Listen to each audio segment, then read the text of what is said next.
Wir sehen hier zwei kleine Metallgewichte aus der Altmark, also aus dem Norden des Landes Sachsen-Anhalt, die uns sehr viel über die Kulturgeschichte, vor allem die Geldwirtschaft und den Handel in Mitteleuropa und in Osteuropa der Zeit um 1000 sagen, nicht? In Mitteleuropa und in Westeuropa herrschte seit langem, spätestens seit der karolingischen Münzreform, eine Geldwirtschaft, und hier zählte allein die Münze, also die Silbermünze. Im Osten war das anders, hier zählte allein das Silbergewicht, und deshalb finden wir da zahlreiche sogenannte Hacksilberfunde.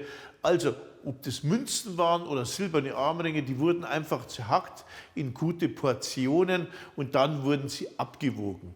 Und um in diesem Währungskreislauf sozusagen des Geldgewichtes, nicht, der Gewichtsgeldwirtschaft agieren zu können, deshalb mussten die Leute, die Händler, immer Klappwagen mit sich führen. Nicht? Die hatten so kleine Wagen, die konnte man zusammenklappen, und dafür waren wiederum Gewichtskugeln, genormte Gewichtskugeln notwendig. Und zwei dieser Gewichtskugeln sehen wir hier, die sind aus Eisen genormt, und damit man sie nicht so leicht fälschen kann und damit sie zuverlässig erkannt werden, waren sie, was nicht so einfach war, ganz dünn mit Kupfer überzogen, wirkten also kupferfarben, waren aber in Wirklichkeit aus Eisen.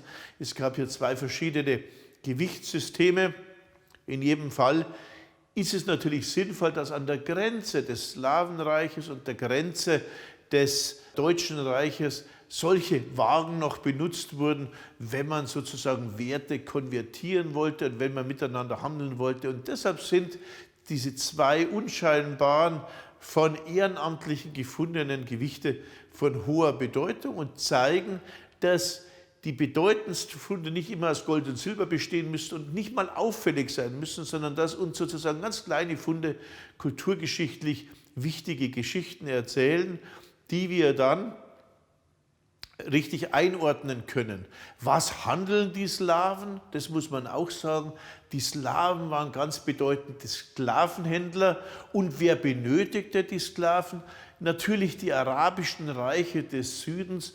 Die arabischen Reiche hatten nicht nur riesige Sklavenheere, wir denken hier an die Mamlukenheere, sondern die Araber beuteten auch große Sklavenzonen aus, etwa in Afrika oder in Indien oder im Kaukasus. Aber jedes Reich, das arabisch wurde, sozusagen konnte man nicht mehr ausbeuten, denn Araber bzw. Moslems konnte man nicht versklaven, und deshalb griff man auf christliche oder heidnische Sklaven zurück. Und die bekamen in Afrika, die bekamen im Kaukasus und eben auch in Mitteleuropa. Und deshalb waren die Wikinger so gefürchtet.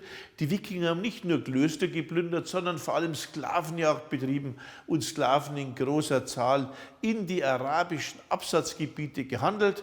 Und ich sagte es bereits an anderer Stelle, hätte Otto der Große nicht 955 in der Völkerschlacht am 10. August, in der Schlacht auf dem Lechfeld, die Ungarn geschlagen, wäre vielleicht Mitteleuropa weiter Sklavenerbeutungszone gewesen für die Reitervölker, ob das nun Awaren oder Ungarn waren.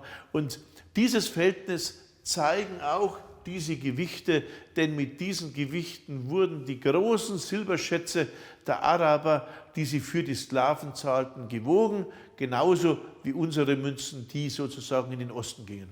Zu den größeren slawischen Bildwerken gehört dieses Brett aus einem Brunnen. Man kann es sehen, wenn man möchte. Ich sehe, und Herr Muhl, der Bearbeiter, sieht das auch dort, ein Gesicht bzw. eine stilisierte Gestalt, die diesen Brunnen krönte.